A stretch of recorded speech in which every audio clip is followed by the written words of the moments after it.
Halo teman-teman, apa kabar semuanya? Balik lagi sama aku di channel ini. Tempat kalian healing sambil merinding. Oke, jadi hari ini kita bakal ngobrolin 5 tempat di Indonesia yang punya cerita sejarah sekaligus misteri yang gimana ya? Campur aduk gitu. Ada yang serem, ada yang bikin mikir, lah kok bisa? Ada yang bikin mikir, orang zaman dulu tuh pintar apa punya bantuan gaib ya? Kita bakal bahas Gunung Kawi, Gunung Padang alias Purwo, Lawang Sewu, sama Pantai Parangtritis. Kalau kalian dengar salah satu nama ini terus langsung merinding duluan, tenang. Aku juga gitu, pas riset video ini. Beneran, aku sampai nyalain lampu kamar dulu pas bikin naskahnya. Jangan ketawa ya. Oke, sebelum kita mulai, kalau kalian baru pertama kali mampir ke channel ini, sebaiknya kalian gaskan subscribe dulu, biar kalian gak ketinggalan konten-konten yang kayak gini. Yaudah ya, langsung saja kita langsung ke tempat yang pertama.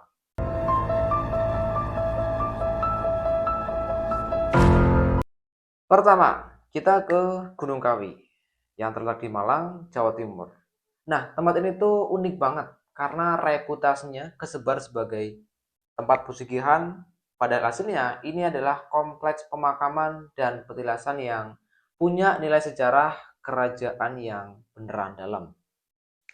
Jadi ceritanya, di sini ada makam Eyang Joko dan RM Imam Sujono. Dua tokoh yang dipercaya berjasa dalam perjuangan melawan penjajah Belanda pada masa lalu.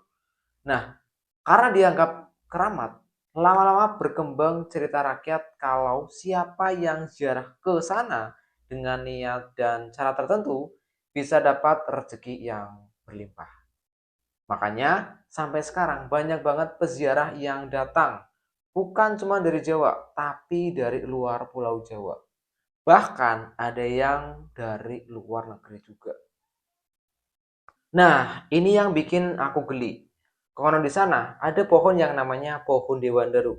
Dan katanya kalau daun yang jatuh terus kamu berhasil nangkep daunnya sebelum nyentuh tanah, rezeki kamu bakal lancar. Bayangin, satu pohon ratusan orang pada lompat-lompat kayak lagi nangkep bunga sakura di anime. Dan BTW itu pohonnya dijagain ya. Jadi nggak sembarang orang boleh masuk ke areanya. Harus izin ke juru kunci terlebih dahulu. Yang bikin tempat ini makin menarik secara sejarah adalah usia kompleks ini sudah ratusan tahun dan berbagai elemennya menyimpan jejak akulturasi budaya Jawa, Tionghoa, sampai Islam. Karena banyak peziarah dari latar belakang berbeda yang datang ke sana, jadi walau kesannya mistis, sebenarnya ini semacam bukti hidup gimana masyarakat kita itu multikultural dari dulu.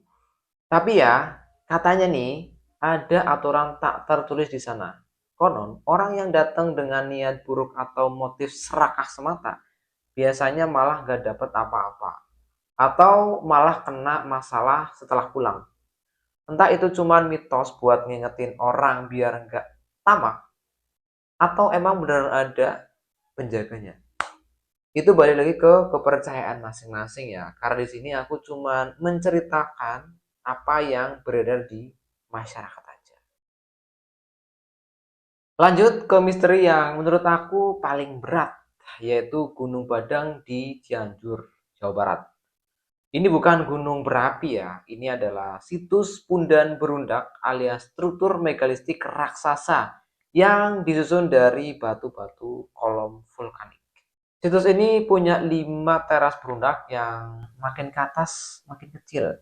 Dan puncaknya dulu diyakini sebagai tempat pemujaan leluhur. Struktur kayak gini di Nusantara itu sebenarnya cukup umum ditemukan ya. Semacam warisan tradisi megalitik. Tapi yang bikin Gunung Padang jadi ramai diomongin adalah soal usianya. Nah, ini bagian serunya. Sekitar tahun 2010-an, ada tim peneliti yang melakukan uji pengemburan dan penanggalan di lapisan tanah bawah situs ini. Nah, sini ya, sempat bikin geger karena diklaim menunjukkan usia yang jauh lebih tua dari yang diperkirakan sebelumnya. Bahkan disebut-sebut lebih tua dari piramida Giza. Bayangin tuh, piramida Mesir aja udah dianggap tua banget. Nah, ini katanya lebih dulu ada. Tapi ya, ini yang bikin geger di kalangan arkeolog juga. Banyak ahli yang skeptis dan bilang kalau metode serta interpretasinya datanya masih perlu dikaji ulang. Karena lapisan tanah alami bisa aja disalahartikan sebagai struktur buatan manusia. Jadi sampai sekarang perdebatan soal usia pastinya masih berlangsung. Dan klaim lebih tua dari piramida itu belum diterima secara luas oleh komunitas arkeolog internasional. Nah, kalian bisa lihat sendiri gimana serunya satu situs batu bisa bikin ribut peneliti selama bertahun-tahun.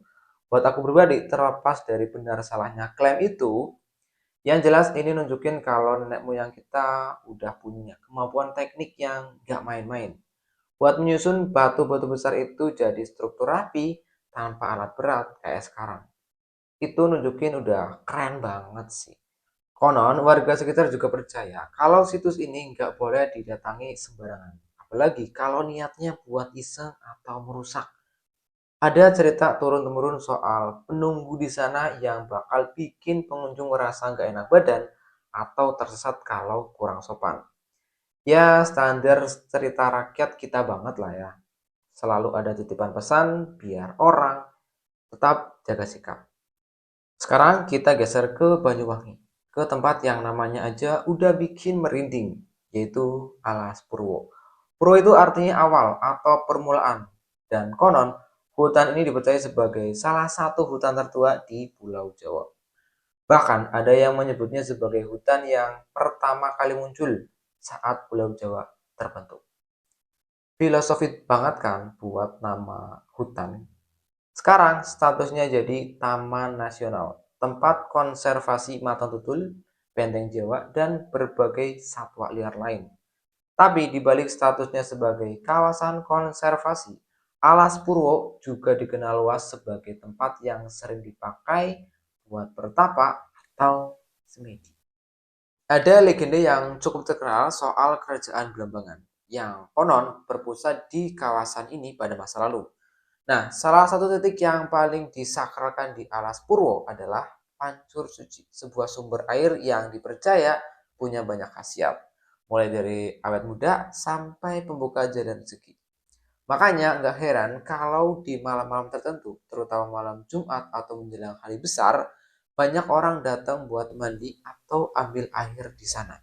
Terus ada juga Goa Istana dan beberapa titik lain yang dipakai buat tapa atau meditasi. Konon dulu dipakai juga sama tokoh-tokoh yang lagi nyari kesaktian atau ketenangan batin. Yang menarik, sampai sekarang tempat ini masih aktif dikunjungi peziarah, bukan cuma turis biasa. Aku pernah baca cerita dari salah satu pengunjung.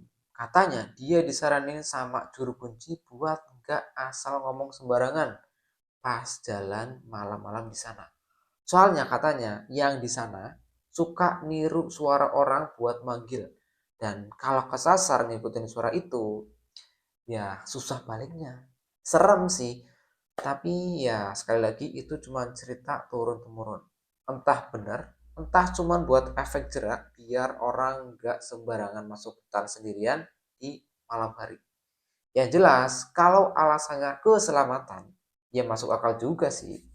Namanya juga hutan konservasi, ada satwa liar beneran di dalamnya. Nah, kalau yang ini aku yakin banyak dari kalian yang udah familiar, yaitu Lapang Sewu di Semarang, Jawa Tengah. Namanya artinya 1000 pintu. Walaupun sebenarnya jumlah pintu dan jendelanya nggak sampai 1000 beneran. Itu istilah buat ngegambarin gedung ini punya banyak banget bukaan pintu dan jendela. Gedung ini awalnya dibangun pada masa kolonial Belanda sebagai kantor pusat perusahaan kereta api. Nederland Indische Spoorweg Maatschappij. Arsitekturnya khas gaya kolonial akhir abad ke-19 sampai awal abad ke-20. Dengan ventilasi besar dan langit-langit tinggi yang sebenarnya didesain buat menyesuaikan iklim tropis. biar sirkulasi udaranya adem walau nggak pakai AC. Tapi ya, bagian yang bikin gedung ini terkenal angker itu bukan cuma arsitekturnya. Di bagian bawah gedung ada ruang yang menurut catatan sejarah pernah dipakai sebagai penjara bawah tanah pada masa pendudukan Jepang. Dan konon di masa-masa pergolakan politik sesudahnya, tempat ini jadi saksi berbagai peristiwa kelam, termasuk yang berkaitan dengan konflik politik tahun 1965. Nah, karena sejarah kelam itulah banyak yang percaya kalau ruang bawah tanahnya nyimpen energi yang gak enak. Ruang bawah tanah ini sekarang jadi salah satu spot yang paling dicari pengunjung, apalagi kalau lagi ikut tur malam. Katanya sih di sana suka kerasa dingin banget tiba-tiba, padahal nggak ada AC ataupun angin. Ada juga cerita soal sosok noni Belanda yang katanya suka muncul di tangga utama. Sampai jadi salah satu ikon penampakan paling sering diceritakan oleh wartawan. Aku pribadi kalau ke sana pas siang hari sih adem-adem aja. Malah enak buat foto-foto. Arsitekturnya niat banget. Tapi ya kalau kalian nanya berani atau enggak ke sana malam-malam sendirian, jujur ya teman-teman, kayaknya aku bakal ngajak minimal 5 orang temen lah, biar rame ya. Tapi di luar cerita mistisnya, Lawang Sewu ini sekarang udah jadi cagar budaya dan museum. Jadi kalian yang penasaran boleh banget datang dan belajar sejarah kereta api sekaligus arsitektur kolonial kita. Terakhir, kita ke pantai yang legendanya udah kayak jadi bagian dari identitas budaya Jawa, yaitu Pantai Parangtritis yang terletak di Yogyakarta. Kalau ngomongin pantai ini, pasti nggak bisa lepas dari sosok Nyi Roro Kidul, penguasa Laut Selatan dalam kepercayaan masyarakat Jawa. Legenda yang paling sering diceritain adalah soal larangan memakai baju berwarna hijau, khususnya hijau gadung atau hijau toska. Kalau lagi main ke pantai ini, katanya warna itu adalah warna kesukaan atau bahkan warna kebesaran Nyi Roro Kidul. Dan siapa yang pakai warna itu ke pantai, dikhawatirkan bakal ditarik ke laut. Makanya sampai sekarang, larangan ini masih cukup dipercaya. Bahkan beberapa pengelola wisata pantai selatan Jawa juga ikut menghimbau pengunjung buat menghindari warna itu. Bukan cuma karena mitos, tapi juga karena alasan keselamatan. Soalnya ombak di pantai selatan itu emang terkenal ganas dan arus baliknya itu kuat banget. Nah, ada satu cerita yang aku suka banget. Ini soal hubungan Nyi Roro Kidul sama Kerajaan Mataram. Konon, Panembahan Senopati, pendiri Kesultanan Mataram, dipercaya pernah bertapa di kawasan pantai selatan. Dan dalam pertapaannya itu bertemu dengan Nyi Roro Kidul. Dari pertemuan itulah lahir kepercayaan turun-temurun bahwa semacam ikatan spiritual antara Raja Mataram atau keturunan dengan penguasa Laut Selatan yang sampai sekarang masih dihormati lewat berbagai upacara adat. Salah satunya labuhan, yaitu ritual sesaji yang dilakukan Keraton Yogyakarta ke arah Laut Selatan setiap tahunnya. Yang menarik, cerita ini bukan cuma mitos buat nakut-nakutin turis loh, tapi udah jadi bagian dari sistem kepercayaan dan budaya keraton yang dijaga sampai sekarang. Semacam simbol hubungan antar alam, kekuasaan, dan yang gaib dalam pandangan kosmologi Jawa. Jadi, walau kedengarannya seram, sebenarnya ini juga cerminan gimana masyarakat Jawa memandang relasi manusia sama alam. Itu harus dijaga dan dihormati, bukan dieksploitasi sembarangan.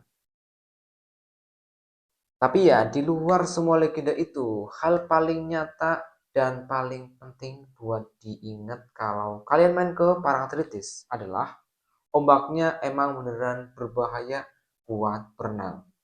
Jadi, selain hormatin ceritanya, hormatin juga rambu-rambu keselamatan di sana. Nah, itu 5 pulau tempat yang campur aduk banget antara sejarah, budaya, sama misteri. Gunung Kawi, Gunung Padang, Alas Purwo, Lawang Sewu, sama Pantai Parangtritis. Kalau dilihat, semua tempat ini punya benang merah yang sama, yaitu gimana masyarakat kita selalu ngasih makna spiritual ke tempat-tempat yang punya nilai sejarah penting.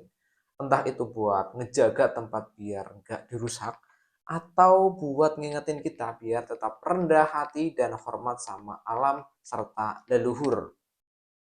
Aku pribadi jujur nggak berani nolak ajakan syuting malam-malam ke tempat-tempat ini sendirian.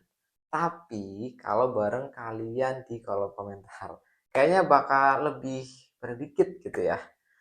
Nah, buat kalian yang punya pengalaman atau cerita sendiri soal salah satu tempat ini, langsung aja ditulis di kolom komentar ya. Karena aku penasaran banget pengen baca versi cerita dari kalian. Dan jangan lupa kalian bisa like video ini, subscribe buat kalian yang belum subscribe, sama nyalain lonceng notifikasi biar nggak ketinggalan video materi sejarah lainnya. Sampai ketemu di video selanjutnya. Tetap hati-hati teman-teman. Tetap hormat sama tempat-tempat bersejarah. Dan jangan lupa matiin lampu kamar pas kalian nonton video ini malam-malam. Sampai sini aja dan sampai ketemu di video selanjutnya. And see you.